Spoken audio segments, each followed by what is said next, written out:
Hi everybody, welcome to the third Apache Beam meetup.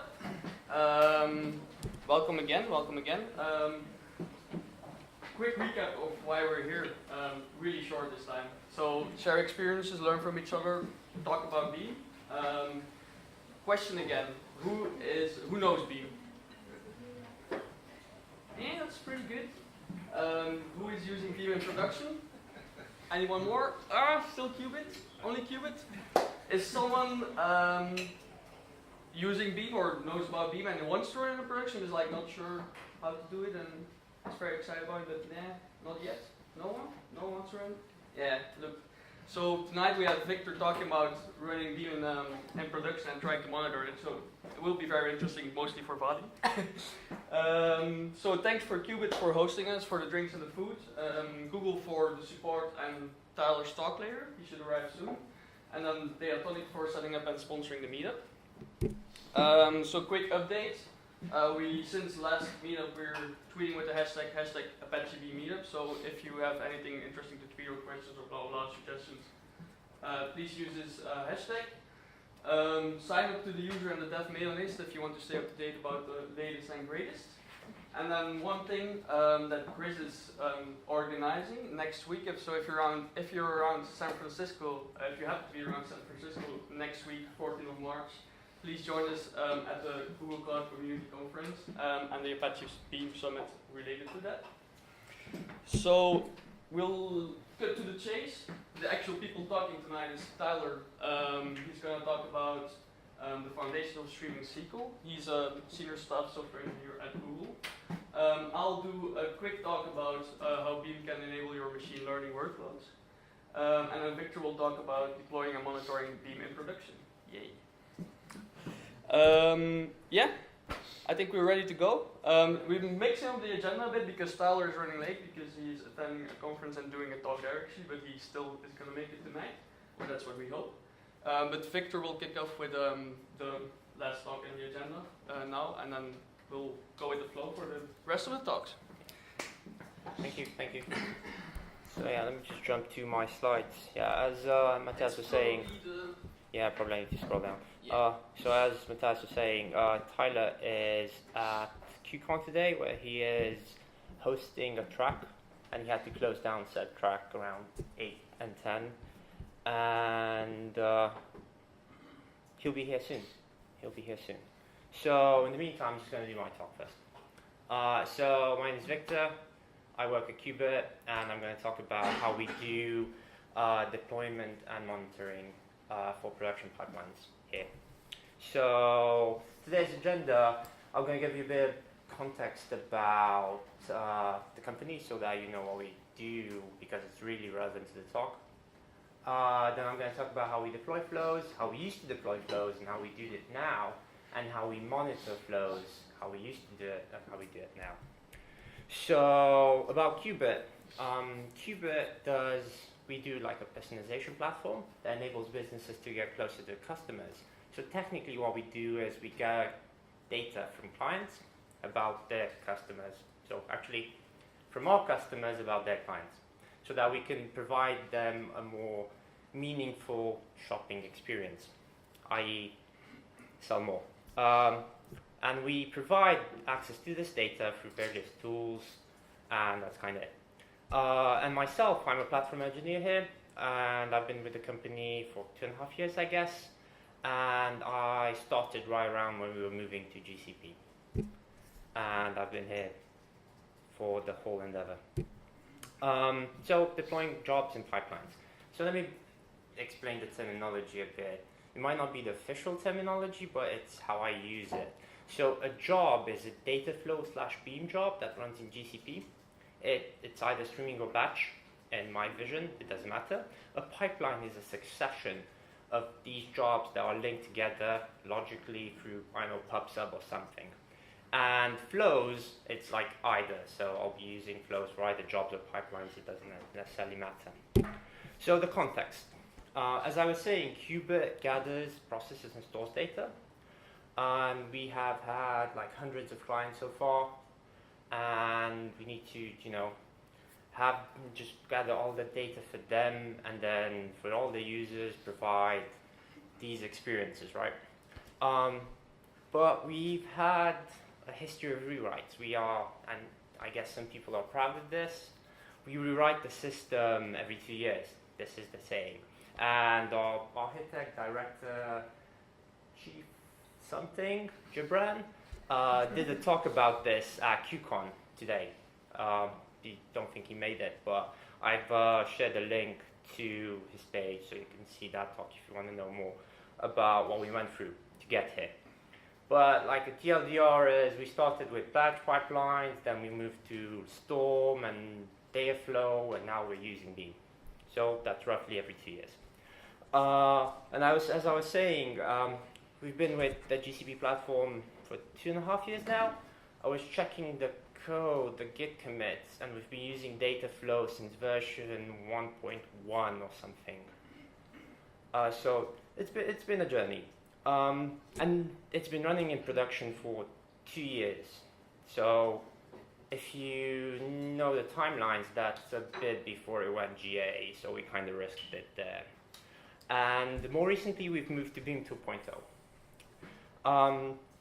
So the main, Qubit runs between 20 and 50 flows per day. We've got a lot of flows that are permanent. This is the data collection pipeline that I'll be talking about. So the pipeline needs to validate the data, enrich it, and then persist it. We also got some transient flows that are batch flows that get run on demand by user actions, and some mixed flows that have both a streaming component and a batch component because we did some math and it's a lot more cost effective to do it that way. But I'll be just focusing on the permanent ones. These are critical and they need to stay up and minimum downtime, all that stuff. And now, way back when we first started, we had no idea what we were doing, literally no idea how Dataflow worked, how we started them up. It was a nightmare.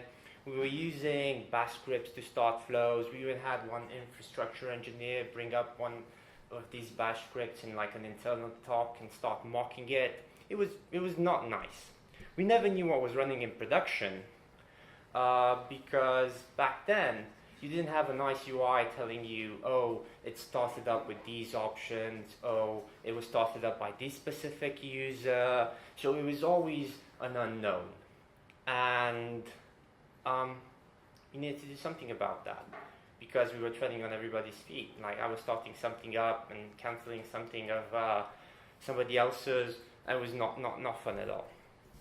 Nowadays, it's a lot better. If you've seen the UI, you get really nice information about what was started when. You've got an activity log to tell you this specific flow was started up by this specific user, and so on and so forth. So it's come a long way. But back then, not so much. So what does starting a flow involve? Most of our stuff is written in Java and uses Maven, and so that's kind of basically it. You need to check out the flow, you need to build it, and then you need to figure out the parameters that you need to pass for it to run, and then create the command and then start it up. This is how a command looks like. This is the basic command that you need to pass through. So it's going to involve what's the job, what runner do you want to use, the project, where to store the locations, number of workers, zones, if it's streaming or not, the subscription, if you want an auto-scaling algorithm.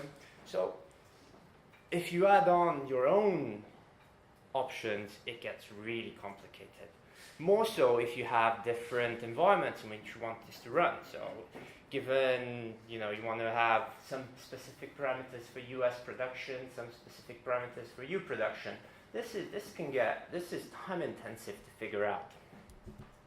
So what we did is we wrote up a Python CLI utility that uses configuration files to do this. And these set configuration files are tracked by Git. So you get automatically who changes what.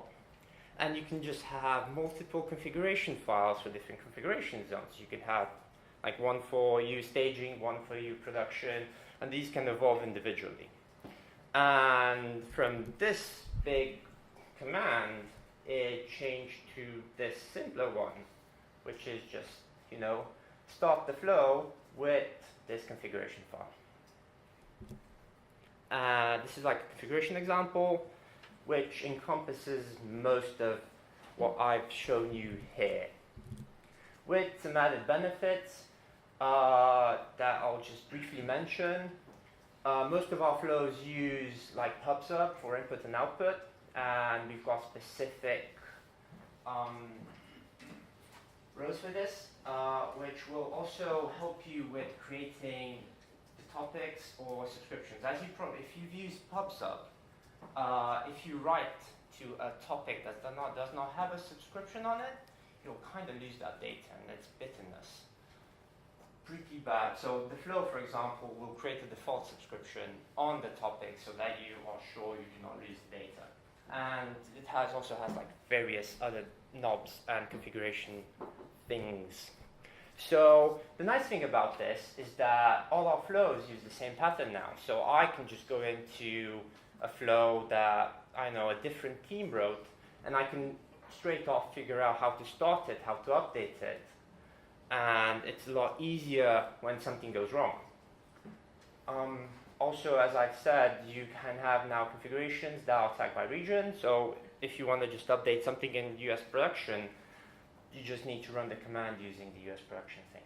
We've also restricted the access on the G-Cloud project, so not everybody has the access to start up these flows, but we've also integrated it with Qubit. Qubit is like kind of a Jenkins-ish tool that builds your stuff, but you can specify hooks. So what we did is we hooked up pushing to U production to running this tool. So if I push to U production now, it would build the flow, and then run the command that deploys to U production.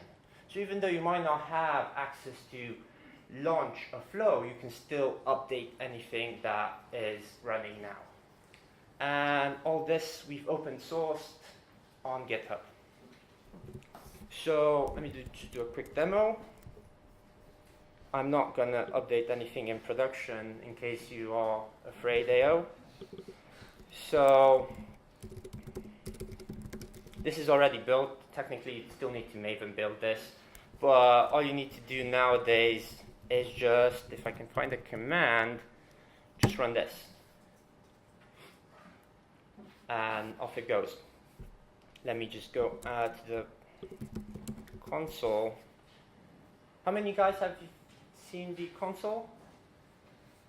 Okay. How many of you guys have seen how a data flow UI looks like? Okay, might as well show it then. So this isn't doing anything because we've kind of shut down the staging project, but this is a thing called Firefly, which is our dead letter queue. Anything that fails along the main pipeline is just pushed to PubSub. This thing picks it up and then writes it off to BigQuery so that we can just figure out what went wrong later on and replay the data. So this has been running for a bit now. As I was saying, you can already see this is the bit that was missing way back. This is showing you the configuration stuff that the flow was started with. So really useful thing. The tool hasn't done anything yet because it has a step that asks for user input, and it's going to shows you what the configuration options it's going to start with. So just kicking it off, it will upload the jar and start off the flow, and we'll be able to see it soonish in the UI.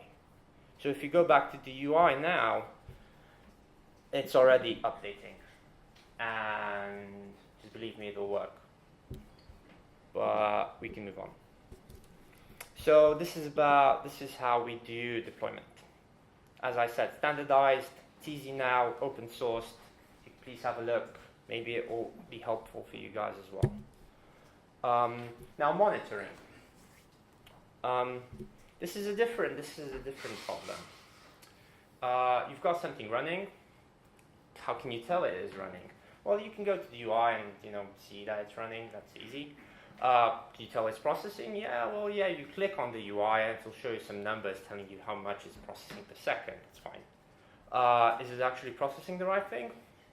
Yeah, you can take a look at the UI and see that it's reading off the correct subscription and writing to the correct topic. So you can assume it's processing the right thing.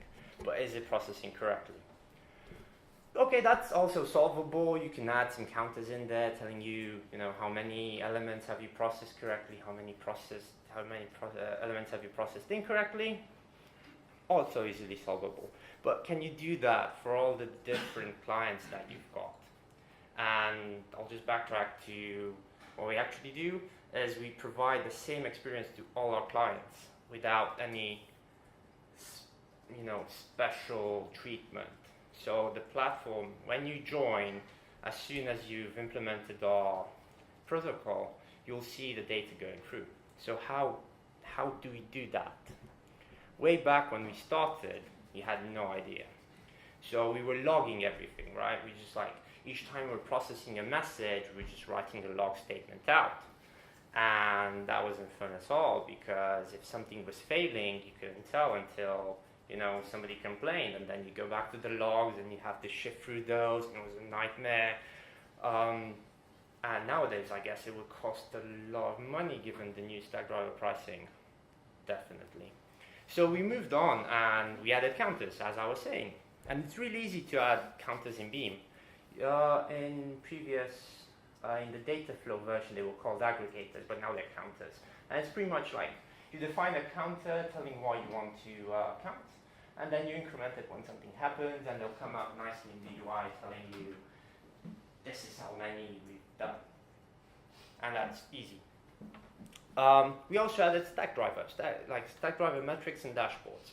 Stackdriver is really good for this, and I'll just show you what we've got. For this, I need to change projects. Actually, I've got it here. So in Stackdriver, you can create your own dashboards. And this is a dashboard for a production system. And this is like a real-time graph of what is currently flowing through our system now. So you can say, oh, on this topic, we're getting these many messages. These are how many we've read and acknowledged, and these are how many we've written out. But this is like generic data. I don't know how the individual clients are doing. But this is a step forward. And with Stackdriver and alerts, you can still say, oh, where was I? Sorry. Yes. You can still say, yes, we are currently processing correctly. With the premium integration, you can even have PagerDuty, you can add webhooks to Slack. So it's good. It's good. But what we needed was something more. We needed something to tell us if all our individual clients are processing correctly. And luckily, we had a colleague join the company, I guess, 2 years ago, Tristan McFarlane, which is a Prometheus wizard. So if you've ever met wizards, like people that are so in love with the technology that they push it through the company, yeah, Tristan's one of them. And Prometheus, how many guys have you heard of Prometheus? Okay, so Prometheus is like an open source monitoring system that's based off Borgmon in Google, and it's roughly like a monitoring system and a time series database, and it provides like really good queries, a lot of integration, a lot of clients, and we made it work. The way Prometheus works is that it pulls data. You specify, you expose a port, and then Prometheus can connect to your machine, and it pulls data off. Now, the problem with data flow, as we were using it, is that most of our flows use autoscaling for cost efficiency. So the workers go up and down. So it might turn out that Prometheus can't connect and get the data in time from the worker. So all we did is use a statsd endpoint to which we write to. So we send messages to the statsd endpoints that are permanent there. Prometheus comes in, picks them up, and then we have the data. And to make that work, Actually, yes. So this is what a Prometheus counter looks like. At least this is like a simplified version of it. So in one of our flows, the one I showed you, Gatekeeper, that's the first flow we have, and that validates the data. You can define a rule called validation events total, and you can define labels on it. And you can say, okay, I want a result label that has success and failure, and the type of events that we're processing, and the plans we're processing for. And whenever you increment this, it'll look something like this. It'll send out a message to stat_d saying, okay, incremented by 1 for this event for this client. And what we did is we wrote some wrappers for these and extracted these into like a common doFn that everybody extends. So in our flows, we can just do something like mark this counter with a label for the current tracking ID, or client ID, or event type. On top of these, you can define then rules, because it ties into how Prometheus does its calculations. If you define rules, these, as soon as you get events, these rules will be updated. So when you want to display graphs in Grafana, because it has that kind of integration, it won't wait for them to show up. It will just have everything pre-computed. So you can define a rule that will give you the rate of events that you get per minute for client IDs and results. And I'll show you how that works in a second. And on top of these, you can then define, Prometheus-based alerting, or you can have service level objectives. And I'll talk about these in a sec as soon as I bring the graphs up. And this is actually I've got a link for this here. And this is another view of our production system, but with all the client data, hashed out. These are actually real clients, but no names. So this is a view for the last 6 hours, and you can have, these are, for example, a rule that defines the top 10 clients that are sending us data now. We can say, just as easily define the percentage of events that currently flow through the system based on their type. Or, even nicer, we can have the end-to-end latency for the whole pipeline from the point that an event hits our front end to the point where it gets persisted. And based on these, you can obviously define SLOs. These bumps you see here, this is the flows autoscaling, because it takes a bit of time for the workers to come up, and that just pushes everything a bit back. But on top of these, you can define an SLO saying, we're going to persist data in the pipeline under 15 minutes, 95% of the time. And we still have a day and 1.1 days out of the SLO for the current month. This can drive development. If you have a lot of SLO remaining, you can just be more aggressive with the updates you do. If you have horrible SLO, then you might need to be a bit more conservative with anything that you do. Yes. And I guess that's it. I've given you some links. Gibran's QCon talk, the launcher open source bit, about Prometheus, and this is the Java client that we use for the stats_d integration. And questions?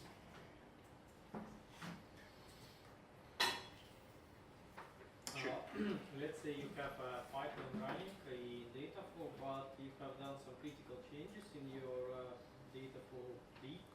How would you upgrade that in production? That is a good question. Let me give a bit of context for everybody. If you do big changes in the flow, if you remember the DAG I've showed you, you need to specify how the operations map to one another in order for you to be able to update it on the fly.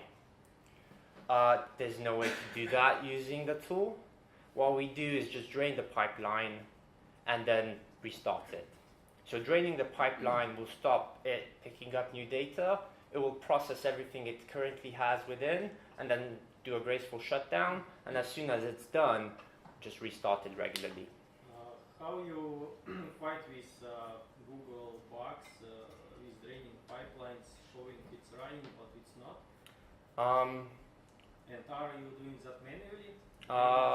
Yes, manually draining.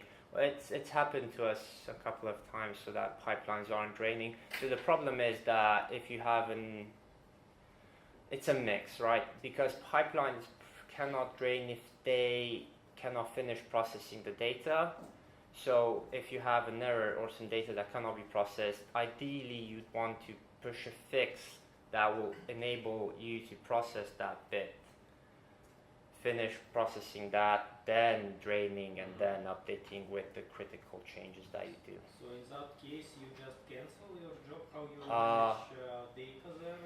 Yeah, so cancelling a job in the flow, like cancelling a running job, will just drop all the data that you've got, and that's like a bad thing. Mm-hmm. Ideally, what you do is just start draining, and the way it'll work is that the failures will keep on retrying, but the retry time's going to just increase, and you just wait enough time and then cancel it, and then you kind of just lose the data that's been retrying. So you don't have any process for keeping the data or storing somewhere else? Well, it's a mix, right? I was talking about the flow I updated, the Firefly bit, that's our dead letter queue. So we don't have that many jobs that, actually we don't have jobs at all that cannot process data. As soon as something goes wrong, we don't retry, we just write it off. And it just gets to BigQuery, and then we can take a look as to see as why this failed processing, and everything's kind of running smoothly. Oh, sorry. I have multiple ones. Okay, we can pick this up afterwards. Yeah, sure. It's related. Okay. Do you think you can do blue-green deployments with Dataflow? Do you think you can ever do like can you do blue-green deployments with microservices? Yeah, it's a mix because it also depends on the client's data. Yeah. It's not just our code. So our current version of the flow might not work in like a month's time. Bound to the data, right? Yes. So your version So exactly, that's why we don't kind of version our flows either. So you shut down, change, restart. It's probably better. Yes. If it's a breaking change, yes. But there's like actually Gibran talks about how we do some of these changes live in his QCon talk, so you can take a look at that as well. Any other questions? Go on. One more before we close Why up. Python? I know it's Not easy. Ansible, not It's Prometheus, just like nah. It was like it was no reason. So we tend to go through phases in the languages we love. In Qubit, there was a Python phase when we did that, and now we've moved on to Go. So if we write something now, it's gonna probably be Go. And we had a Scala phase as well. That didn't turn out well, but no particular reason. But it's really simple Python code. I'm a horrible Python developer, and I wrote most of that. It's not selling it well. Thank you.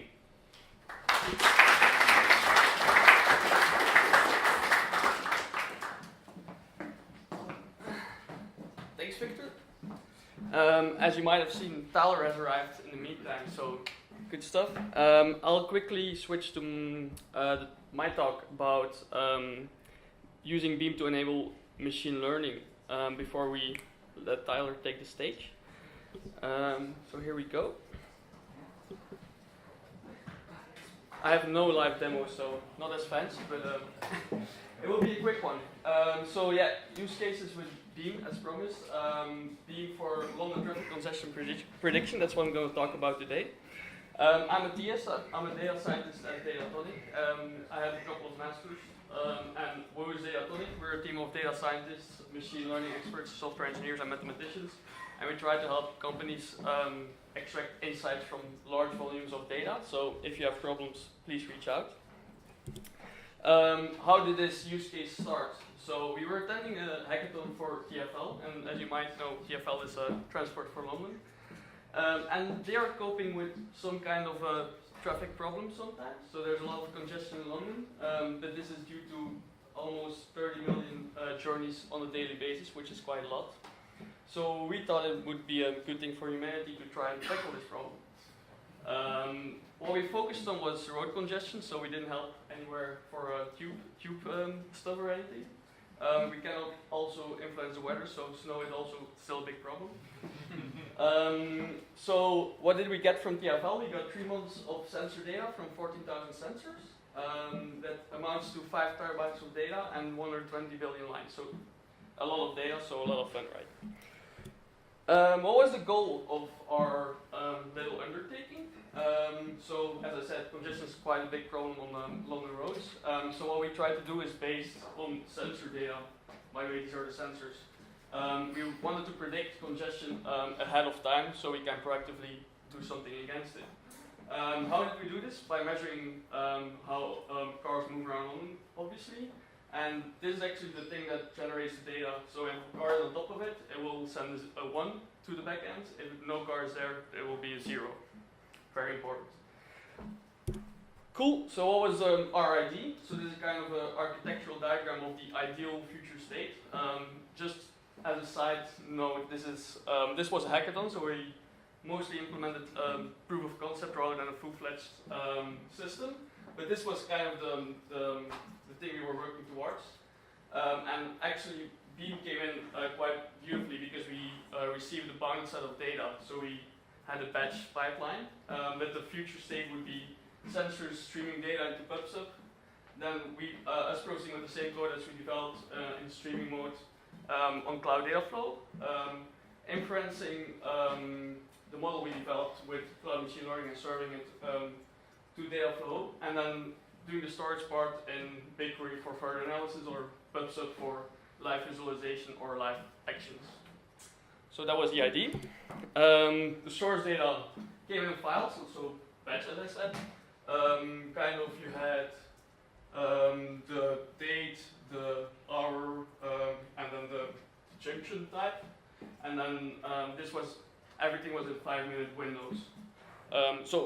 No, that's later. We went into 5 minutes, but the files came in like a batch type style. Sorry about it. So the pipeline, what did it do? It's visualized over here. We kind of took the raw data I showed you from GCS.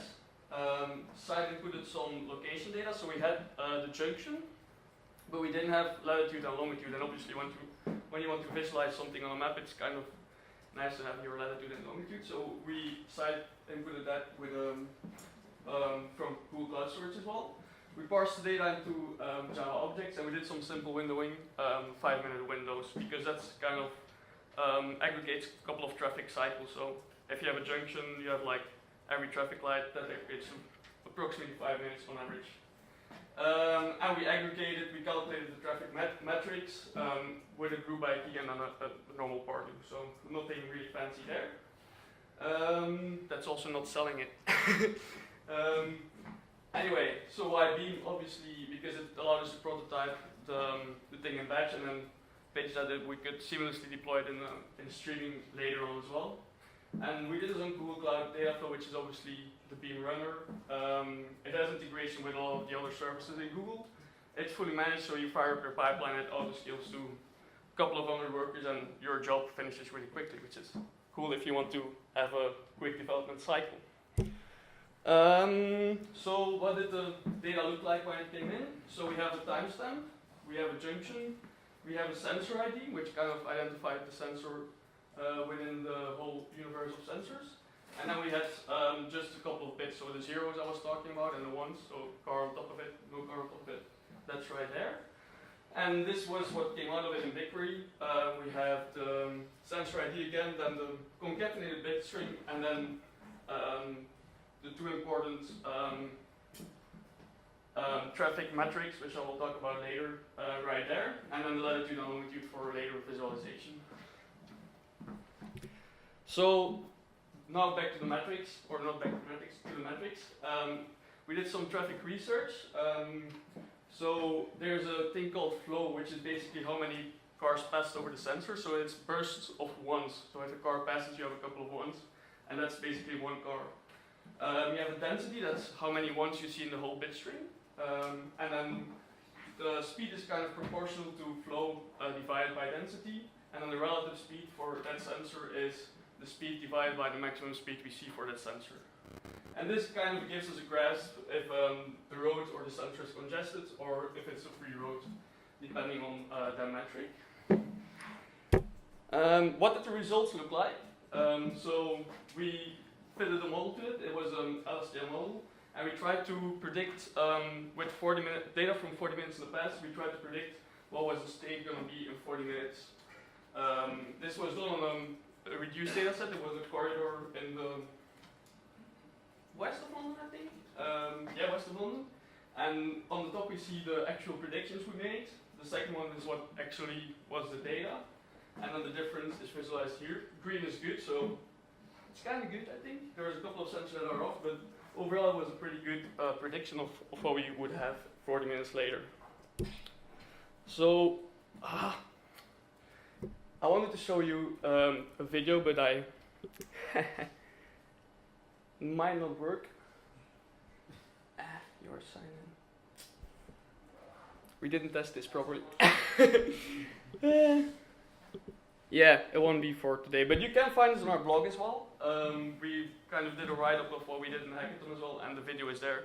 It kind of, maybe you can see it as like a visualization of all the sensors in London, and it flickers when a car passes over it, and you can see kind of the metrics we calculated. So yeah, that was a quick intro to what we did for TFL. Any questions? It will be a quick one, so we can have Tyler take the stage.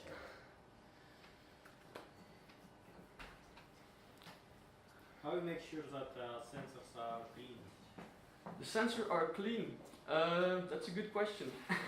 It's like an electric sensor, so it kind of, I think it's induction, or I'm not the hardware specialist, so we just took the data and assumed it was clean to work with and good, all good. So I'm not sure what actually was happening there, but I don't think they need cleaning actually. It's more like an induction type sensor. But further questions, please direct you to TFL. Maybe their Twitter handle knows more about it. I'm not sure. You got any plans to do a live version of streaming? If TFL would be ready for it, and if they're willing to have us make it for them, yeah, we would be very happy to. Yeah. What happened to the project afterwards, after the pilot?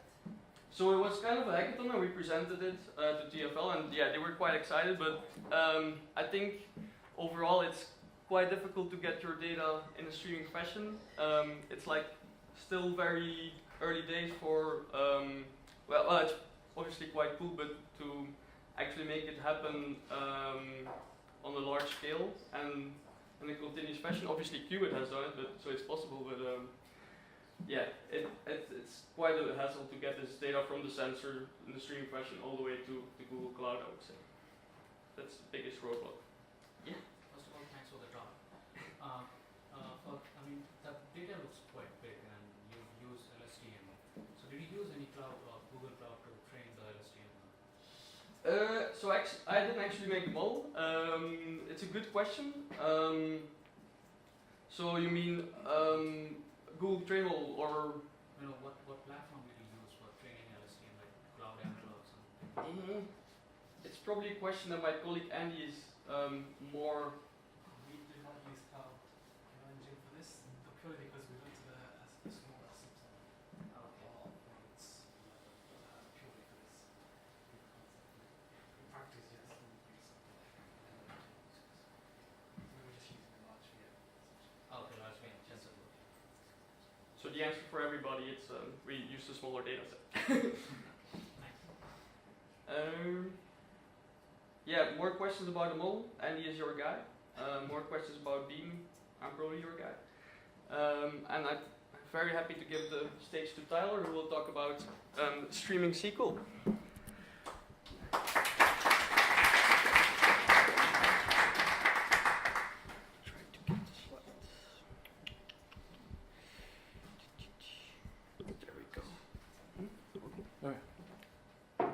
don't have so it will be clicking. Works for me. Cool. All right. Well, thank you all for coming. Before we get started, I'm curious. So, how many of you work at Qubit? Okay, that section.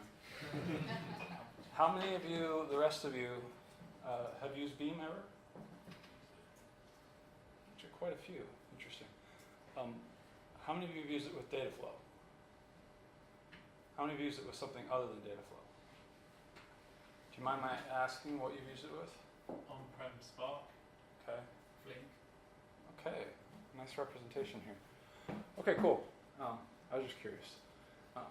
And I guess actually one more thing, because I'm curious. For those of you who haven't used Beam, what's your interest in Beam? Just shout it out, or... So I worked with the guys who did Flume, I think, before it was public. And I now run an engineering team who are collecting some data, and we are now getting to the point where our SQL-based solution is getting a bit old, a bit rubbish, and so I know about Flume and want to put these two things together and fix them. Cool. Anyone else brave enough?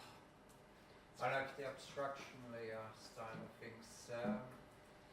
Makes it future-proof, and it seems to be the first open source projects that tackles that. So that's my main interest. Cool. Anyone else? We're trying to get rid of all MapReduce jobs on big data platforms. Gotcha. Okay, cool. Thank you all for humoring me. All right, so I'm going to talk about Streaming SQL. So this is a link to the slides if you're curious afterwards. I'll also have a link at the end. And I should warn up front, this is really a pretty conceptual, theoretical kind of talk. Like it's related to Beam because we're kind of doing some of this work in Beam, but I'm not going to talk a lot about what Beam actually has in it for SQL. In fact, I don't even have a single slide that shows you what Beam has for SQL. This is more of a theoretical talk trying to express sort of what the relationship between SQL and streaming means, and how to think about SQL, which I think most of us, or many of us at least, are probably very familiar with, and how to think about it in a streaming context. And I've kind of listed a big long list of folks here who've been involved in this, which I'm sure is missing some folks, but as we've wanted to add SQL support to Beam, we've been using Apache Calcite as the SQL parser, and unsurprisingly perhaps, this is used by a number of other Apache projects, and most importantly for this SQL, or this talk, Apache Kafka and Apache Flink and Apache Apex. And so all four of those projects, we're all kind of working on streaming SQL things at the same time, and we really didn't want to see things diverge in any way, see us, one project or another try to do things in a way that wasn't going to work for everyone, and so we decided we would kind of get together and try to hash out what streaming SQL would actually mean. So that's kind of where all this came from. Any reasons why it's not there? The guys going to start? I actually have no idea. Like I don't know. They may have built their SQL. Like Spark SQL's been around for a while in industry terms at least. So they have the structure streaming, which is right. Stream as a table type thing. So I don't know why they don't use Calcite. As far as I know, they built their own thing when they decided to do it originally. Maybe Calcite didn't exist. Maybe it wasn't usable enough. But at this time, they're kind of doing their own thing. We have recently started. I'm trying to remember if there's any. There are Spark folks on this. So Julian Hyde, he's one of the founding members of Apache Calcite, and he's the one who kind of got me excited about streaming SQL originally. He got us started recently. A group of folks from the four projects I mentioned, plus Spark, plus Kafka, KSQL kind of community.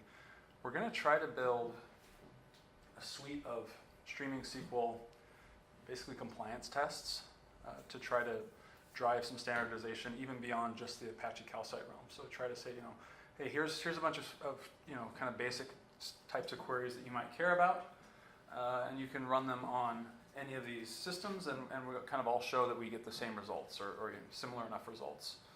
depending on what's supported. So they have engaged at that at least, but I'm not aware of them having interest in the site itself. So the talk is broken up into two sections. The first part is on streams and tables. How many of you know what I mean when I say streams and tables? Okay, a decent number of you. So I'll explain more what that means. But it really provides a nice foundation then for thinking about SQL. So we'll cover that first, and actually most of the talk is actually the stream and table section. And then after we do that, then we'll talk about streaming SQL itself, and specifically kind of the theory of it and time-varying relations, these things that are really the underlying sort of conceptual object. And then finally at the end we'll talk about SQL language extensions that can help make streaming work well. And I call this out. I'm writing a book about stream processing. These two sections are basically talking about, or taken from two of the chapters. I call this out for two reasons. One is if you like what you hear and you're sort of interested to know more, I can go way deeper in the chapters. This is kind of skimming on the surface of those. And then conversely, if you don't like what you hear, then you know you should not buy the book. It's a win-win. So let's dive into stream and table theory. So for the basics, so certainly my understanding, I think most people's understanding of what is meant by streams and tables came out of kind of the Kafka community. So Martin Kleppmann's post, I think, was the first one that really started to talk about this. And then Jay wrote this one later on when K-streams came out. But basically they were sort of trying to explain stream processing and particularly Kafka's approach to it. So Kafka is this essentially a durable log, right? And they were relating it back to how databases work. And if you think about sort of standard database implementations, you've got some table that you're applying mutations to, transactions against. And what the implementation does is it essentially queues up all of those transactions in a log and then applies them. And so the argument was this queue of changes, of sort of events happening to the table, well, that's your stream.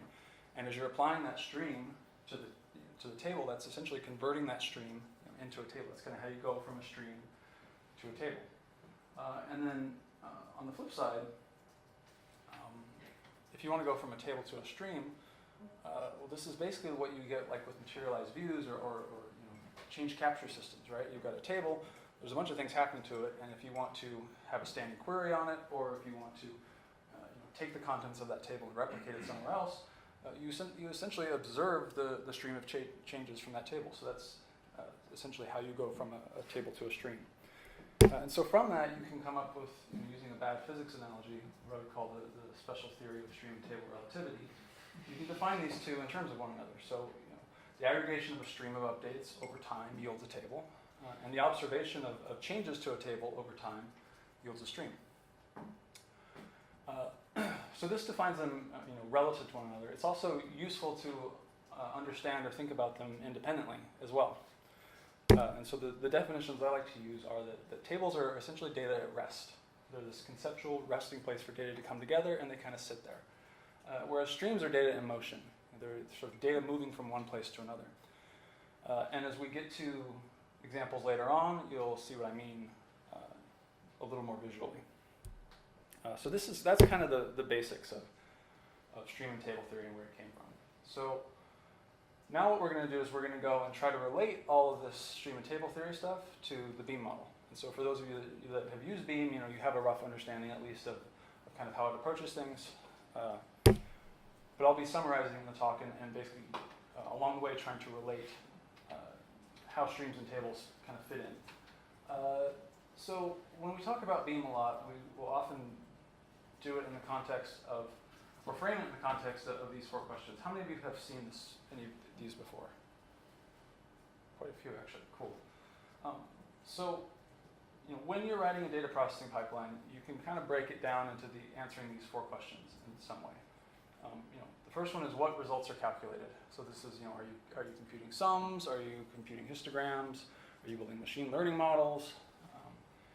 It's really the kind of the main question you focus on in classic batch processing. And then the next three kind of become more relevant when you start doing stream processing. You actually can apply them in batch as well, but they're a little more constrained or less inherently useful. So where an event timer result's calculated. So when you're computing your sums or computing your histograms, do you care about when your events that are contributing to those values actually happen? Like, are you building up daily models or daily counts? Or do you not care about time and you just kind of, in some sense, have this global window and you just wanted to compute some value? Or maybe are you computing something like sessions? A session window is usually defined as like a sequence of events, all for some common key, like for the same user, that all happen within some amount of time of each other. So, so you might say there's a gap duration of 1 minute, and any events that happen within 1 minute of each other all kind of grouped together creates a session. And then when you finally have a gap of a minute or more with no events, you say, okay, well, that's the end of the session. And that sequence of kind of clustered events is a burst of user activity that tells you something interesting about the user doing a sequence of events. So that's also a windowing kind of thing. And then the third question, which is particularly relevant when you're streaming things, is when in processing time are results materialized? Batch just kind of gives you an answer for this. Like, it just says, you've given me a big pile of data, I've processed it, I'm done, now here's your results. With streaming, when you've got these unbounded data sources, you kind of can't do that, right? Like, you can't wait until you have all the data. You may never get it in theory. And so you need to provide more granular or incremental ways of providing results. So that's what that question answers. And then in cases where you're actually giving multiple answers for a given window, which, to give you a more concrete example, imagine you're computing daily sums. You probably don't want to wait all the way to the end of the day to get a result, right? You might as well just do batch processing at that point. So you probably want to give updates like maybe every minute or every 10 minutes or maybe every second, depending on what the use case is. And so in that case, you're essentially giving multiple results for this window. And when you're doing that, then how do the refinements of those results relate over time? Do they build upon one another? Is it a sum that's just continually growing, or are they independent? Are they deltas? These kinds of things. So that's what the last question answers. That may be a bit abstract for now, but we'll get into some examples that should make it a little more concrete later. But first off, if we're going to answer this question of how we reconcile streams and tables with the Beam model, I would argue there's three main points we should cover. So one is, because as you know, Beam is this unified batch and streaming model, and most of the streams and table stuff has been talked about in the context of stream processing. Like, Kafka's really pushing the stream processing thing, but they kind of don't care about batch processing. So how does batch processing fit into all this? Like, streams and batch processing seems a little like not kind of they don't really go together. And then kind of relatedly, what is the relationship of streams to bounded and unbounded data sets? Again, I think most folks typically relate streams to unbounded data. And then finally, how do those four questions we just talked about, the what, where, when, and how questions, how do they map onto a streams and tables world? So first we'll try to answer the first two. And we're going to do that in the context of an example MapReduce. So MapReduce is kind of the classic batch processing approach. You start out with some input. It goes through two phases, a map phase, followed by a reduce phase, and then you get some output. And there's kind of this shuffle thing in the middle that doesn't get called out, but exists. For our purposes, it's actually nice to split those up and think of them as 6 independent phases. So each of map and reduce gets broken up into a read phase, kind of a core action phase, whatever the user's code was, and then a write phase. So we got map read, map write, followed by reduce read, reduce write. And so when we're trying to figure out how batch processing relates to streams and tables, in between all those operations, the data exists in some form, right? And so what we want to do is we want to answer, what do we have at that point in time? Do we have a table or do we have a stream? Since batch processing is focused on bounded data, it's usually data sitting there in a pile kind of doing nothing. You get this sense that it's data at rest. Like, it kind of feels natural that it's a table. That is and isn't quite 100% true, but it's a reasonable sort of a starting point. So let's just postulate that you begin with a table, and you end up with the same kind of a thing, another bounded data set. So it feels like a table there. So then let's just focus on the map phase to begin with. We start with a table, we have map read, and it produces something on afterwards. So what is that? Is it a stream or is it a table? Well, one way to answer that or to help figure it out is to look at the method signature for map, which is consuming the output from map read. And so this mod the syntax error of not having a variable name for the emit object is a reasonable looking function signature for a Java mapper. It takes in a single key and a single value as input, and then has this emit object that allows you to produce 0 or more outputs for those inputs by calling an emit method on it or something like that.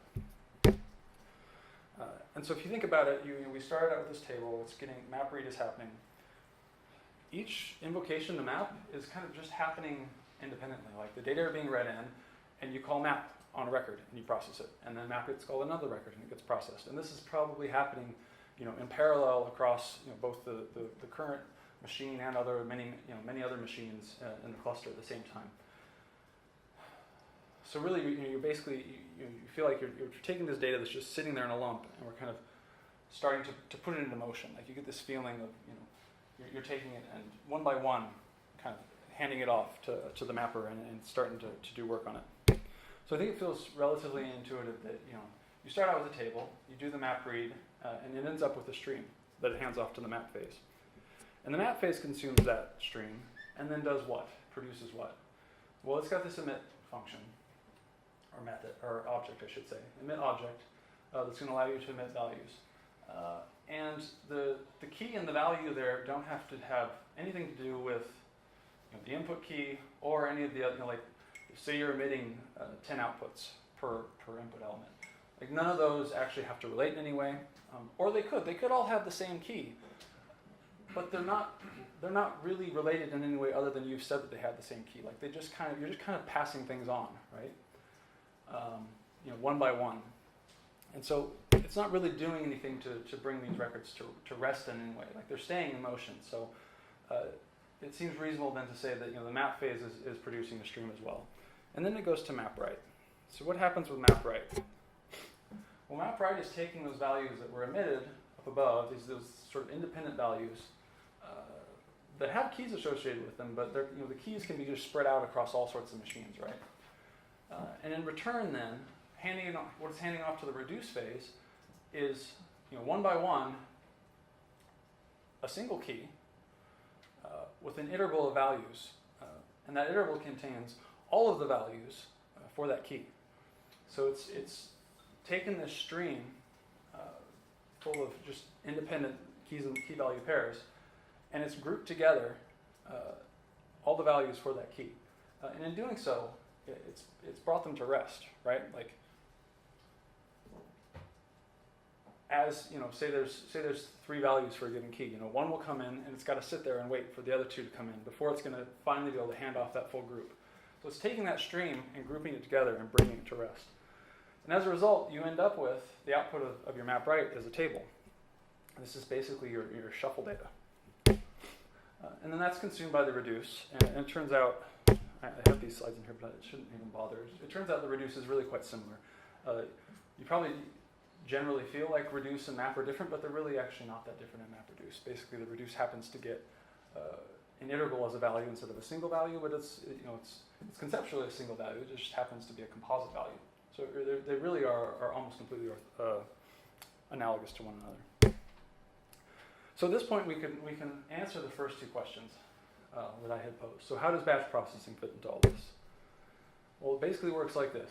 Tables are read into streams. Streams are processed into new streams until a grouping operation is hit, and then grouping turns that stream into a table. And then you repeat steps 1 through 3 until you run out of operations. And MapReduce happens to have 2 operations, MapReduce. And secondly, what is the relationship of streams to bounded and unbounded data sets? Well, streams are just the in-motion form of data, both bounded and unbounded. Which you can see from the example we had. We start out with a table, which is bounded, and then we had streams in the middle there. But they were bounded streams. They had an end. And it was when we got to the end that we finally produced output. So now let's move on and try to answer the last question. How do the for, what, where, when, how questions map onto a streams and tables world? And so we'll do this one by one, starting with the first question. And we're gonna, in doing so, we're gonna walk through some examples. So if you've ever read my Streaming 101 or 102, I guess it's in 102 blog posts on O'Reilly, or seen any of the other talks I've given on kind of beam model related things, you've probably seen a graph somewhat like this before. If not, it bears some explanation. What we have here are 9 data points. So these are values. Imagine these are user scores for like a mobile game. So you've written some mobile game where users crush candy or kill orcs or whatever, and they do this in teams, and they produce scores, and these scores are reported to your system, your data processing system, and you want to process them. Well, when they're happily crushing candy or killing orcs or whatever, they when that score actually happens, when they actually achieve whatever it is you're recording, that's the event time, right? And so that's the blue x-axis. And so you can see the actual order of events that they happened was, the 5 was first, then 9, 7, 8, 3, 4, 3, 8, 1.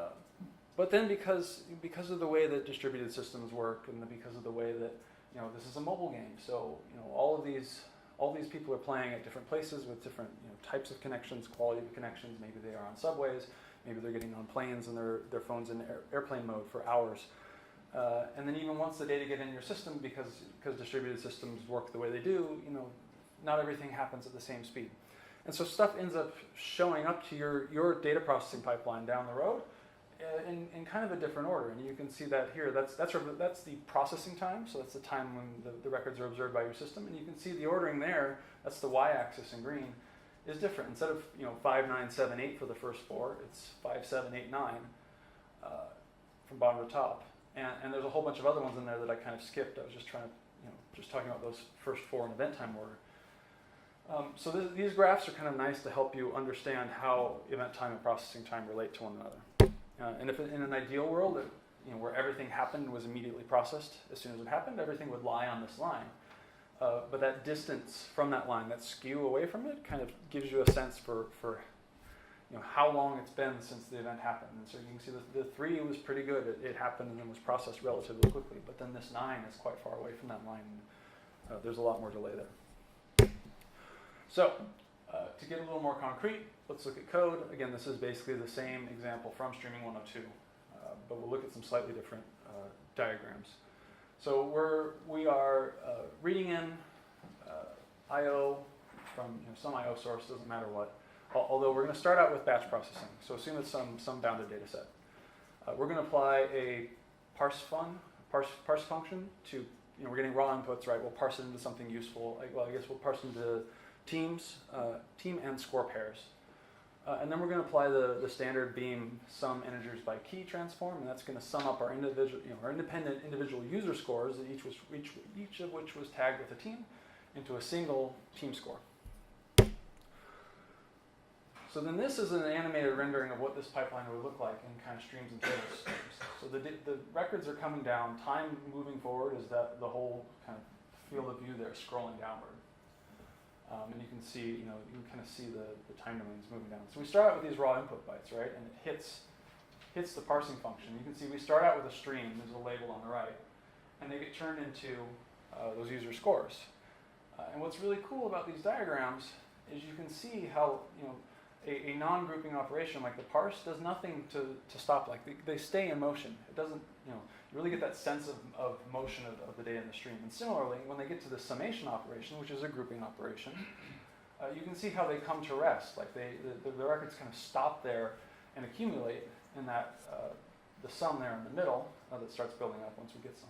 So you can see they kind of come to rest and stay there, and they stay there until we trigger output, which in this case being a batch pipeline is at the end of, once we reach the end of the input. So that's what I really like these diagrams, and that you can see that motion and being in motion, going to rest, and kind of the whole interplay there, and sort of see how the streams turn into tables and the tables into streams. but that's just batch processing. If we want to move into streaming, we need to start answering more questions, right? So let's move on to the second question. Where in event time are results calculated? So I touched on windowing briefly earlier. I imagine most of you are somewhat familiar with some of these at least. Here's 3 examples of windowing. And windowing basically divides your data set up into event time-based finite chunks. And these finite chunks can be things like fixed windows, where you chop up time into these uniform both across the keys and sort of across windows, uniform size windows of time. So maybe daily windows or hourly windows. Sliding windows are very similar, except instead of having a window and then sliding all the way to the next one, no overlap, you slide less than the width of the window and you end up having overlap, right? And then sessions I had talked about earlier, these are much more interesting. They're a very dynamic type of window they're both based off of the data themselves, so you can't know what shape they're going to take a priori. Like you have to actually see the data to know what the session looks like. And they're different across keys, so you can't just treat everybody as having the same session, all the different keys. Like if the key is the user, each user is going to have different sessions. So windowing in Beam is relatively straightforward. We just apply a windowing transform.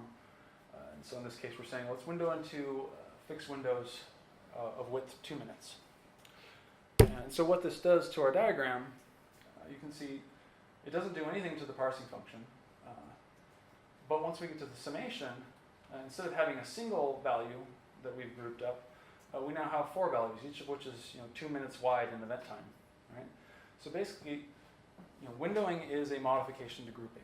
It is in many ways just sort of a secondary key. Like we've already grouped by team. This is just a single team we're looking at. And you can imagine there's multiple of these happening in parallel for lots of different teams. It's just only tractable to look at one for a given animation at a given time. So we've already grouped these records by team, but we're also then essentially grouping them by team and window once it gets to the summation. And if you start talking about session windows or dynamic windows like that, there's a little more detail to it than just a secondary key. But by and large, that's kind of the main thing to take away from this.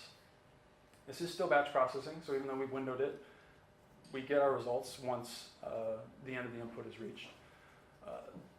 The downside is, even though we've windowed it, we have to wait until the end of the input to get our results. And so if we wanted to stream this over an unbounded data set, we kind of like to have a more progressive way of getting results over time.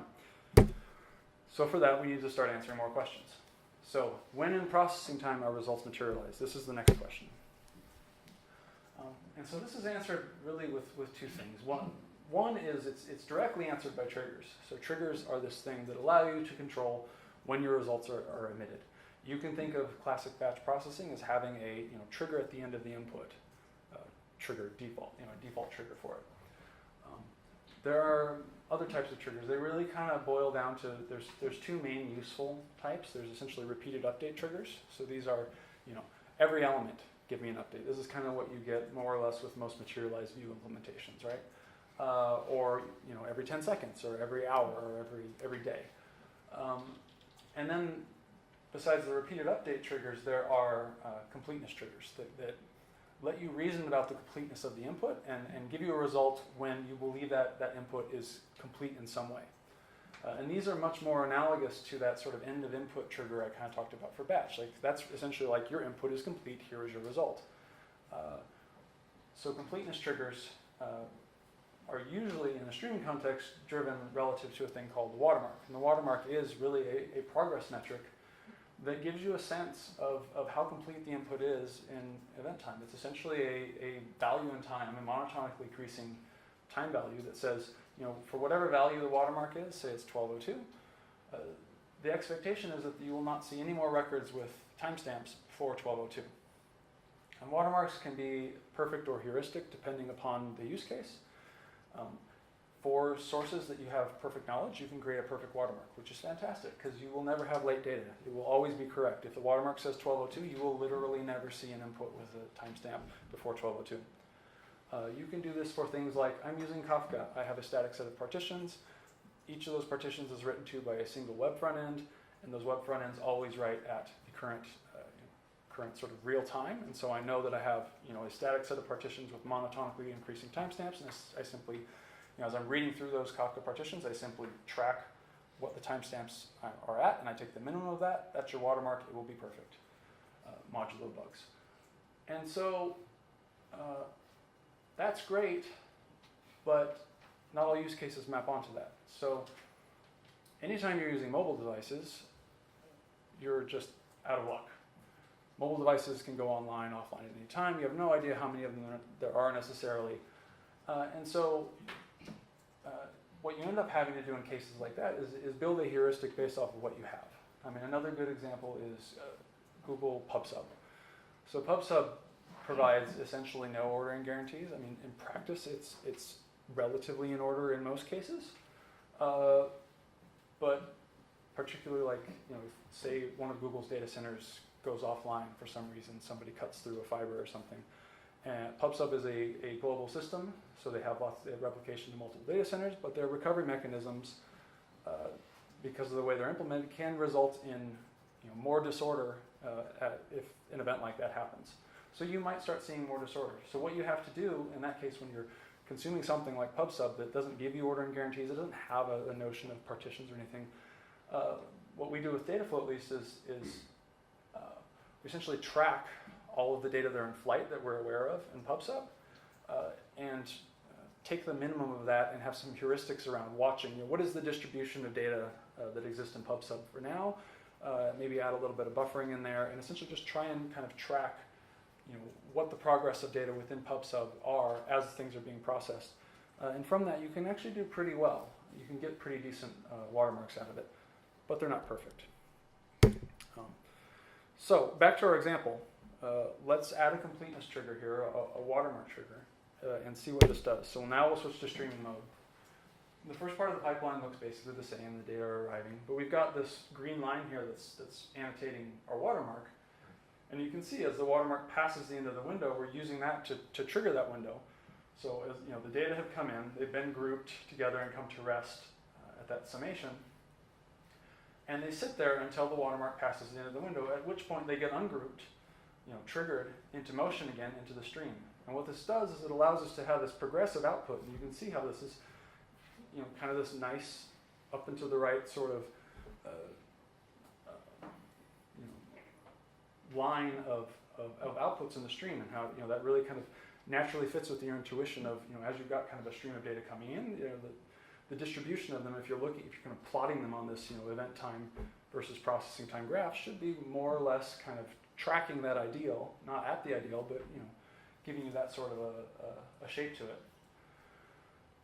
The downside here, the downside of completeness triggers when you use them with what in this case must be a heuristic watermark, is that the watermark messed up and it didn't capture that value of 9. It thought it's seen the 5, and then it had seen all of the data for up until 12:02. So it said, hey, close the window, it's cool, we're done.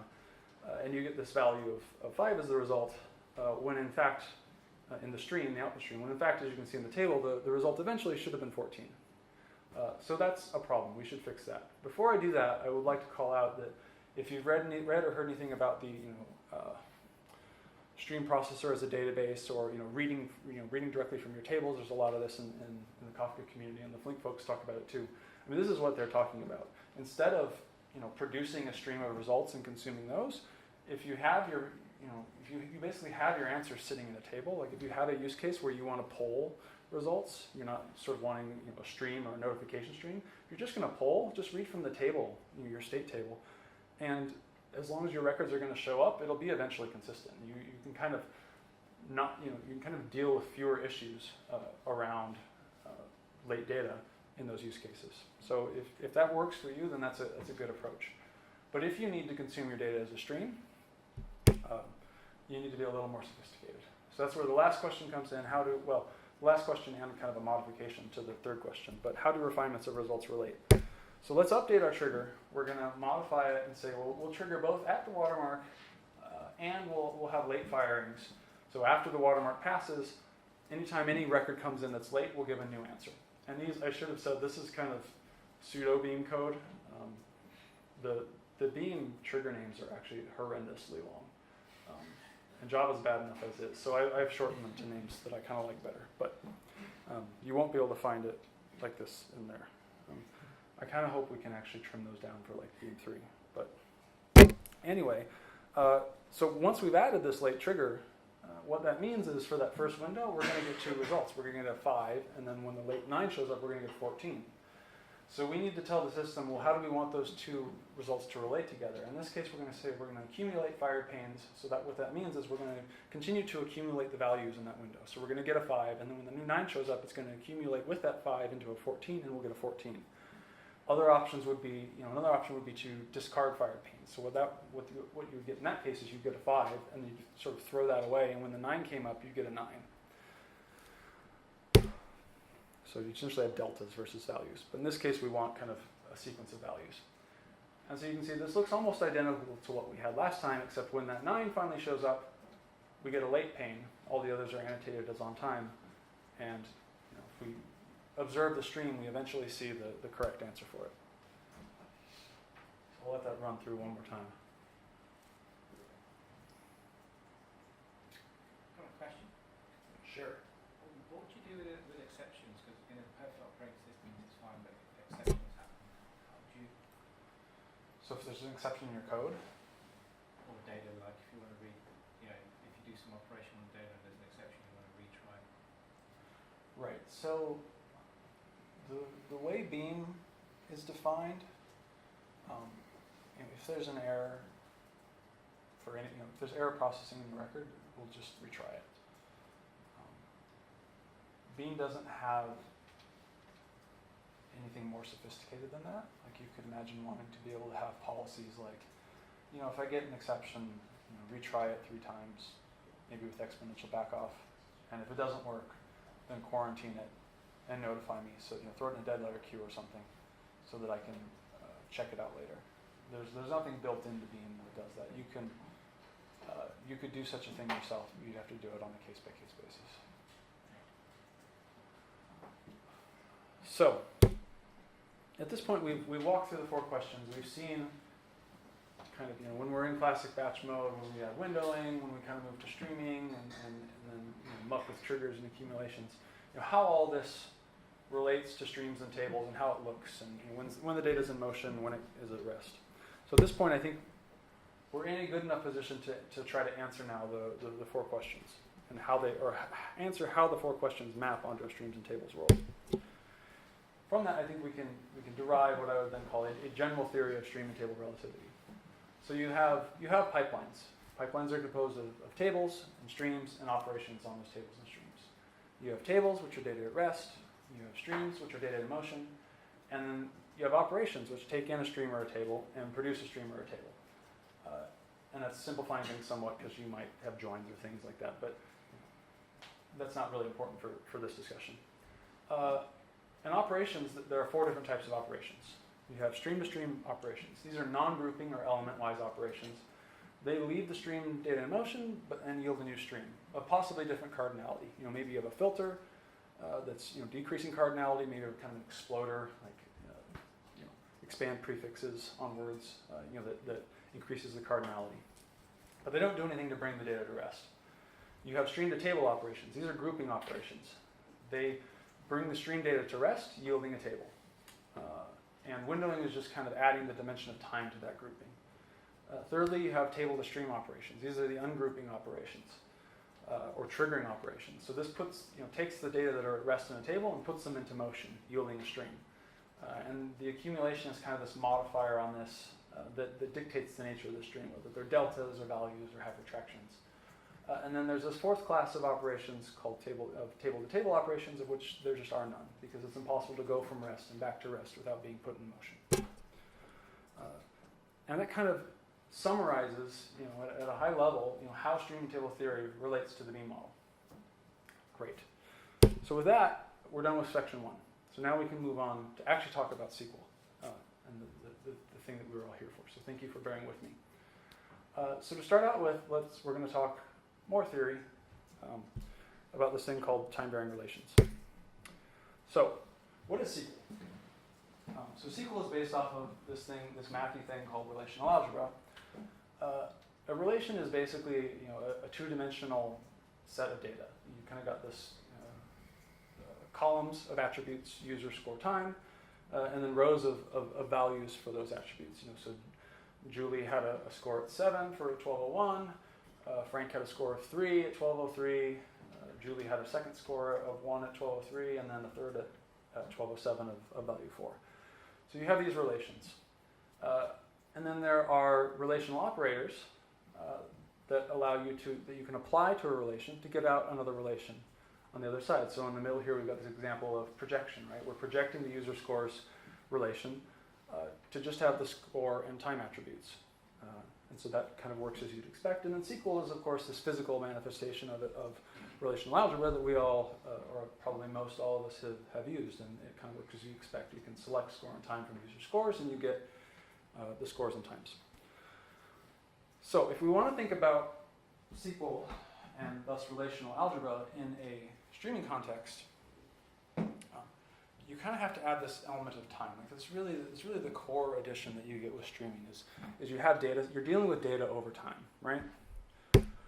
And so a key insight is that relations themselves actually evolve over time. So if we were to query that example data set at 12 o'clock, it would have been empty. At 12:01, we'd have 1 score, and if we waited all the way till 12:07, we would have the 4 scores that we saw. So relations themselves, so you often deal with relations in classic SQL as these static points in time, but they really evolve over time.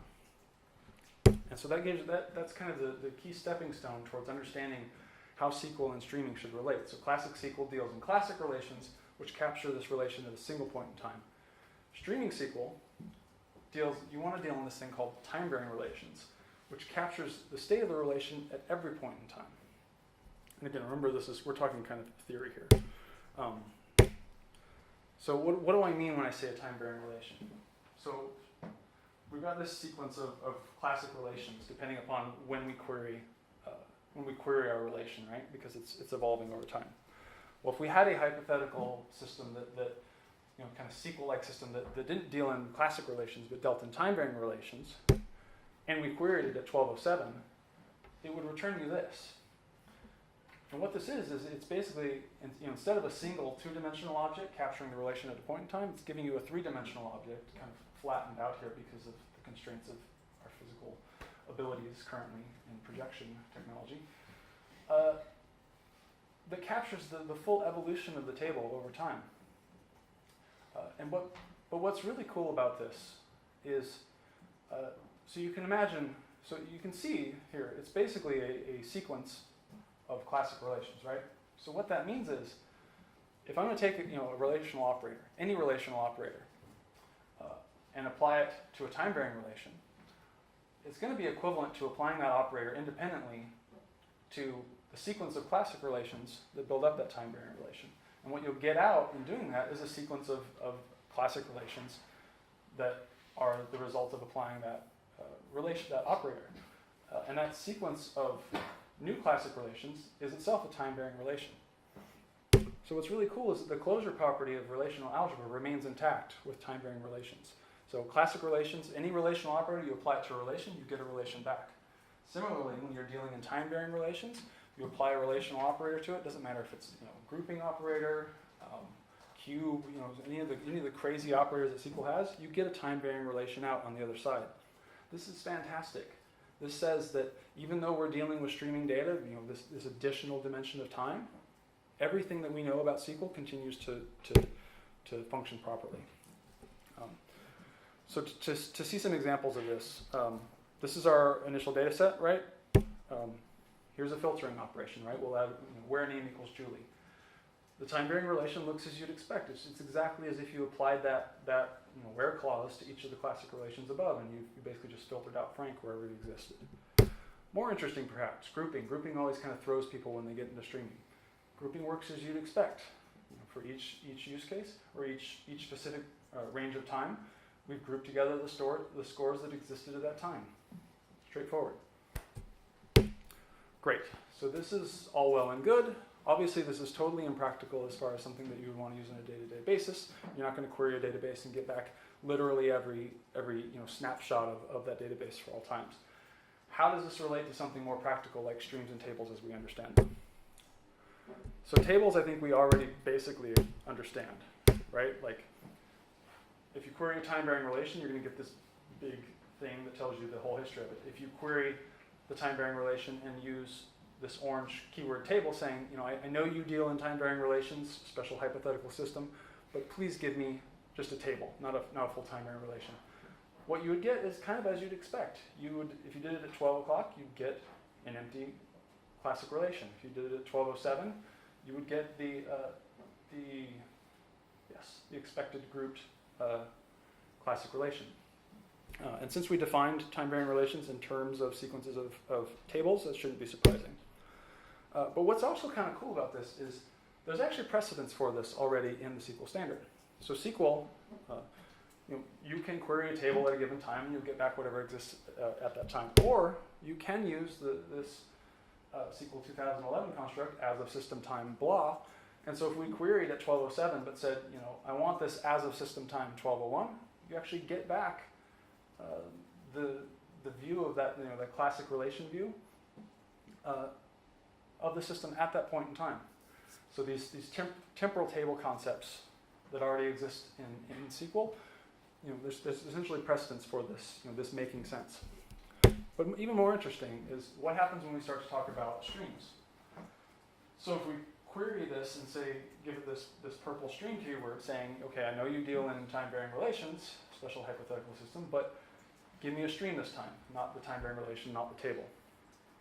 We'd start out getting an empty result. It looks very similar to what we would get if we queried the table at that time, but it also happens to end in this ellipsis, which is essentially giving you this, you know, indicating that, you know, you've queried for a stream. I've given you what I have so far, but there will be more to come. If we let time progress, then Julie's first score will show up. And at this point in time, it looks very similar to the table still. Let time progress a little more, and it starts to look a little different. So whereas the table at 12:03 shows you the kind of the full holistic snapshot of the relation at that point in time, the stream actually captures the evolution of that relation up until that point in time. It shows you that, you know, the sum of Julie's scores originally started out at 7, but then at 12:03 it went up to 8. And if we advance time more, they diverge yet further. So, you know, again, the table kind of has this snapshot of what the scores are, and then the stream captures this evolution of it over time. And this is really important. Even though the underlying thing that we're operating on is a time-varying relation, there's these two different renderings of them, essentially. There's this table view on them, and there's a stream view, and they have different uses. So when you want to talk about streaming in SQL, it's important to understand how they differ and keep it separate in your mind, right? There are some approaches being taken towards streaming SQL currently that try to say just, hey, treat everything as a table. It's fine. Everything's a table. Just do your queries and it'll just make sense. And by the way, there's these special rules when it's kind of a streamy table, and then there's different rules when it's a table. Like, it's better just to define what the two things are and understand how they operate and how they're similar and how they're different, and also understand that the reason you can apply these operations to either of them is that the underlying thing is this unifying thing called a time-varying relation. So at this point, we've talked through the answer to the question: how does this relate to streams and tables? Tables capture a point-in-time snapshot of a time-varying relation, and streams capture the evolution of a time-varying relation over time. Great. All right, so now let's actually talk about SQL. This is probably what you all thought this talk was going to be about. I have, I think, literally 2 slides. And that's sort of on purpose. So when we kind of started going into this and wanting to figure out, what would it actually take to support streaming in SQL? Like, what kinds of extensions would we want? We all kind of agreed we really didn't want extensions if we didn't have to have them. Extensions are horrible. Extensions mean that your SQL doesn't work as well with other people. Like, you kind of want to have as few extensions as possible. That's why the whole time-varying relation thing was just like this epiphany. It was just fantastic because it was like literally all of your regular operators just kind of work, and then you maybe need a few little things to tweak to deal with things properly. And in particular, even though we've defined some extensions, if you have good defaults chosen, you often don't need to use them. And whether you need to use them really kind of depends on how the output of a given query is consumed. So if you're consuming the output of a query as a table, you actually rarely need extensions, even if you're dealing with what you would consider streaming data. Just because SQL is really a very table-biased approach to things, right? Like it's always dealing in tables, so everything just kind of works naturally. It's really when you want to consume it as a stream that SQL extensions kind of become needed. And so this is kind of my cheat sheet of essentially what we think are the major things you need to add to SQL as far as extensions go to be able to robustly do stream processing in it.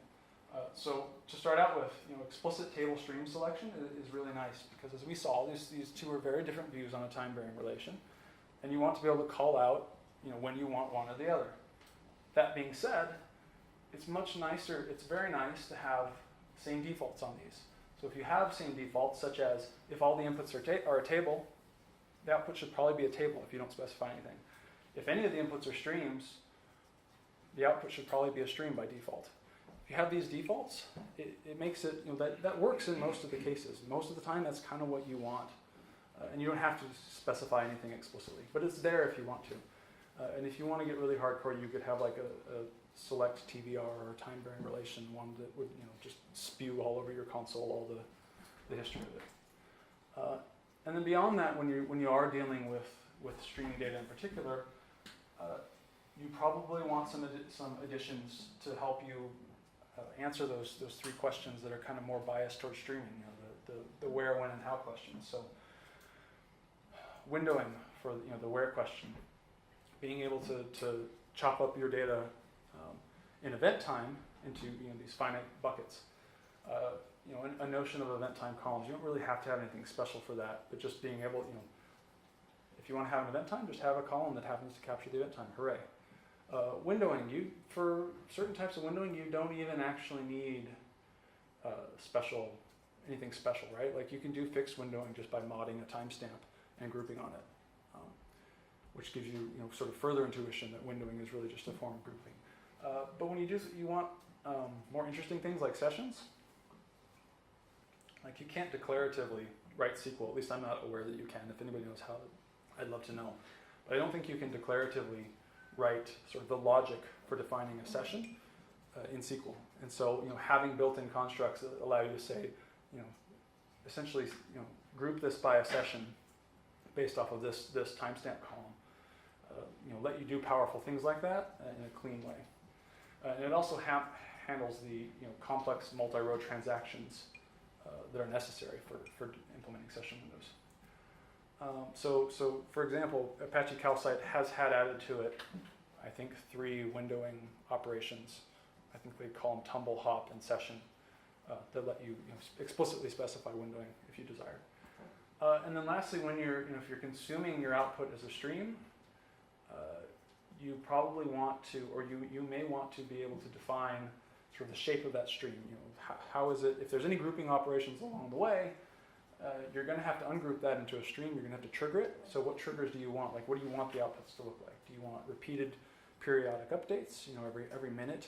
Do you want to use some sort of completeness trigger and say, I want a single answer per window when I think the input's complete? Some combination of those. And so having an emit clause at the end of your SQL statement that says, emit this after some periodic delta, or emit it when the watermark is past a certain column, would allow you to do that. And optionally, other things you could do. You can configure this outside the query. I think Flink is allowing that. Like it's kind of a pipeline thing. You can say, anytime you have you need to trigger, just always do repeated every 5 minutes or every record or whatever. And then there's certain syncs. Different types of syncs actually have different characteristics that kind of dictate what type of triggering you want. So you could very much believe these being driven by the characteristic of a sync. But that's pretty much it. So in summary, we looked at streams and tables. We looked at how they related to each other. We defined them independently. We looked at how streams and tables relate to the Beam model and came up with that big general theory of stream and table relativity. We looked at time-varying relations and how they're this underlying, unifying, conceptual thing that really brings the element of time to SQL and relational algebra, but does so in a way that that allows you to use all of the existing relational operators as you exist. We saw how that related to streams and tables, and then we looked very briefly at some language extensions and defaults that allow you to speak in terms of streams and tables without having to change too much in what you do. And that's pretty much all I have. Link to these slides, the Streaming SQL spec doc there, so that's the doc that we've been using to discuss all this, kind of out in the open. It's like 2 versions behind what's in this talk. It's out of date, unfortunately. I need to catch it up, but I just haven't had time. So if you read through the whole doc and you read all of the comments and fit all of that in your head, you could kind of piece together the picture that's here, but it's not in a clear narrative in any way, shape, or form as it exists currently. Streaming in Calcite, that one from Julian Hyde, that was kind of the first. He wrote up this big almost manifesto of like what he wanted streaming in Calcite to look like 2 or 3 years ago. That was kind of what got me excited about this and got me involved. There's another doc there, Streams, Joins, and Temporal Tables. If you want to have your head explode, read that. It's really quite interesting. Temporal joins are nasty. Streaming 101 and 102, if you want to know more about sort of the Beam model stuff that I talked about, those kind of cover that. And then, of course, the project sites. I'm on Twitter. That's pretty much it. So thank you.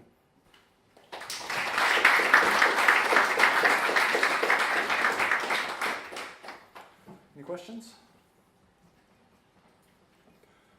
And one thing I could do is I could talk through what we actually have in Beam as far as SQL support. If folks, I'm seeing at least 2 nods. So what we have, so I mentioned that Calcite has these windowing operators added to it. I think that's all we have as far as language extensions. So those work in Flink, and those also work in Beam. In Beam specifically, we have this thing called Beam SQL.query, I think, is the specific method. So if you look on the Beam SQL class, and what it is essentially it's a p-transform that is a SQL query. So if you convert your data into columnar format, which currently is called a Beam row, I think. I can't remember exactly, but so if you have data that are already in columnar format, you can then, instead of applying a Java transform to it, you can say Beam SQL.query and write a SQL statement, and you can have there's both single input and multiple input variants, and write a SQL statement that then produces an output and is returned to you as a p collection of Beam rows. So you can kind of mix and match Java and SQL, which is handy when we don't have all the extensions that we would like to have eventually, because what that means is you can, like say you want a custom type of trigger, you can, apply that trigger in Java and then have your SQL statement, and it just kind of passes through and works. So that's where we are now. It's honestly very in very early stages still, but we're going to be we're investing here heavily going forward. We're trying to. So we'll be supporting kind of more pure SQL variants at some point as well. So you'll be able to write a full pipeline just in SQL, not having to have Java with SQL embedded in it. And more improvements. I think there's a doc floating around on the dev list. Yes, there is. It's a big doc with lots of comments about integrating schemas more cleanly. So like Spark has data frames. They've just done a fantastic job of just spreading schemas and columnar stuff all through the system. So talking about ways to do that within Beam and things like that. So that's kind of where we are. It's early days. As of 2.3.0, Beam SQL.query exists. And then if you're wanting to use Flink directly, since they've been involved in this as well, not with Beam, they have, you can do essentially materialized view semantics in Flink. So repeated periodic update triggering is all they support. And otherwise, I think a very similar set of operators. So in terms of runners, it's currently Flink? No, it doesn't. It works on all the runners. It's purely a Beam thing. So it takes the SQL string, hands it off to Calcite. Calcite parses it gives us back an abstract syntax tree, and we take that and generate Beam code from it.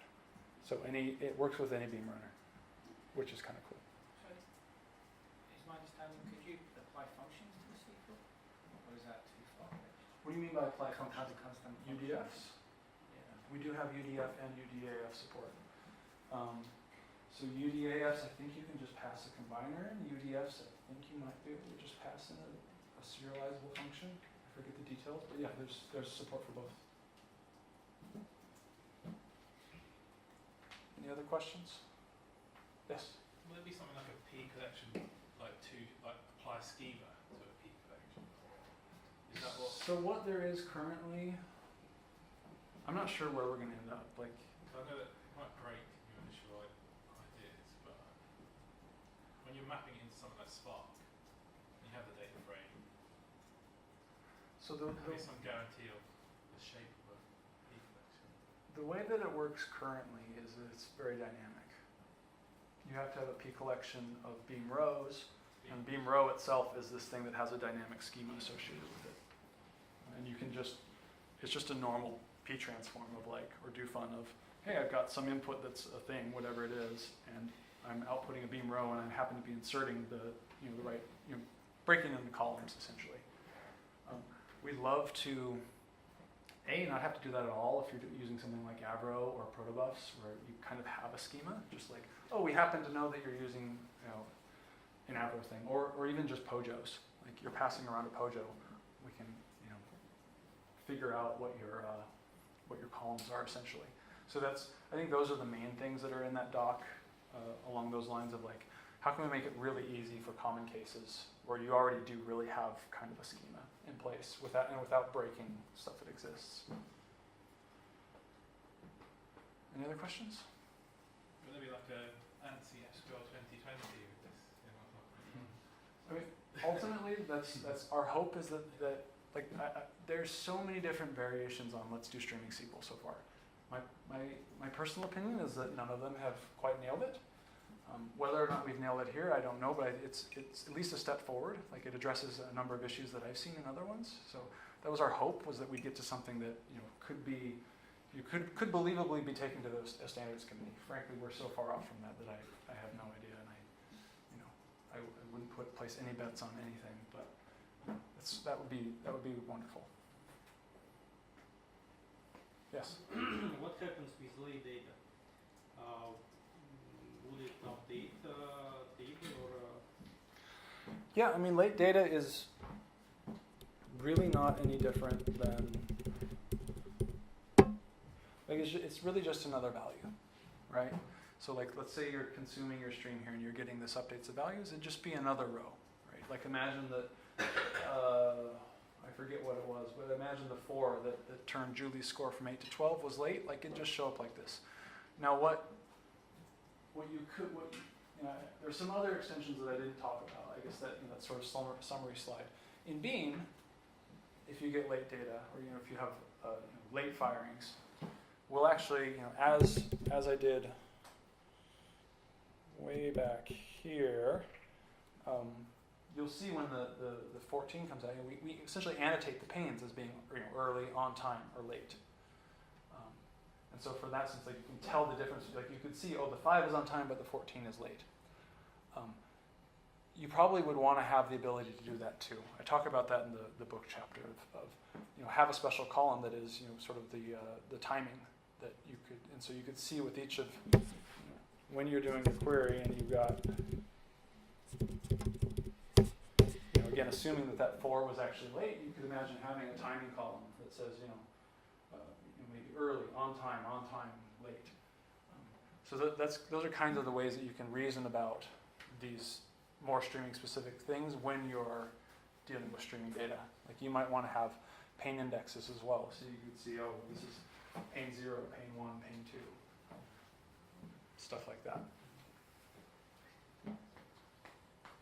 Well, will you ever support queries that you submit in real kind of, not from before, and then you compile it and you create a bag of operations and then you run it just online? I just want to submit a query on the stream. So right now, that's a query I just came up with. So interactive. Yes, sorry. Yeah. That'd be great. I mean, there are 2 aspects. Like there are aspects within Beam of things that we need to do to make sure that the way that Beam operates and interacts with runners sort of works well with interactive mode, and then the runners themselves need to support this in some way. So definitely for SQL, like SQL on the, like say the direct runner, that kind of local runner that runs on a single process, you're just kind of dealing with small data, like totally we should support that. Like that's a thing that I think we'll have very possibly sometime this year. If you're talking about more large scale interactive, like you can do with Spark, you really need a runner that's, you really need an execution engine that's built for that. So on top of Spark, we probably could, if we can get all the things kind of tied together well. Dataflow and Flink don't really quite have that level of interactivity baked into them yet, so they'd have to have that baked in plus have us add stuff. So we'd like to, but it's sort of further out. Any other questions? Yes. Who did the animations? I did. They are LaTeX with ticks. Ticks is this like drawing thing. They're all on GitHub. So if you want to go make your own, they're all here, and they're let's see, this is a relative anyway. So it's this kind of totally readable stuff. I mean, ticks is a fantastic, like if you want to do diagrams, especially like it works really well for this because you can very precisely define where things are. It took me a while, but I finally sort of figured out how to do it in a clean way. Like you can kind of just say, within this period of time, draw this thing within this period of time, and then it ends up getting rendered to a PDF that has a page per frame, and then I use ImageMagick to convert that to animated GIF. Works well once you've kind of done it all.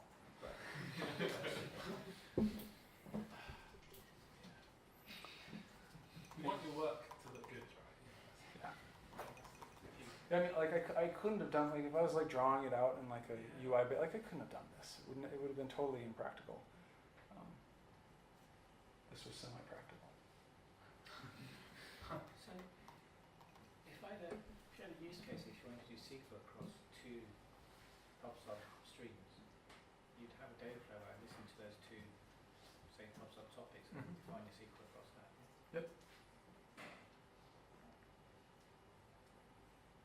And how does that relate to the way Kafka KSQL works? Is that kind of similar, or do they do it completely different? It's very similar. I mean, I actually don't know, like from a sort of logistical perspective of like what because like Kafka and K-streams are all very single node based, right? Like you say, I've got a Kafka topic, I'm going to consume it and process it, or maybe I'm going to consume multiple topics if I'm doing a join or whatever, but like here's a single bit of processing code that works and then it produces an output on the other side.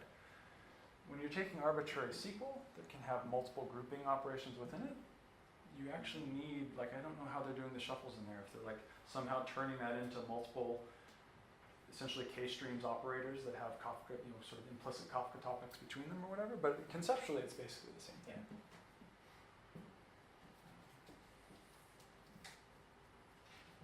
Any other questions? Well, thank you all for coming. Appreciate it.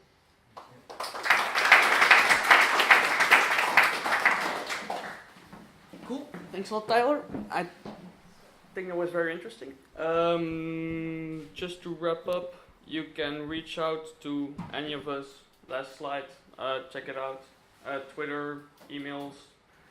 Feedback welcome, and join us at the pub for drinks and more discussions. Thank you for coming, and see you around.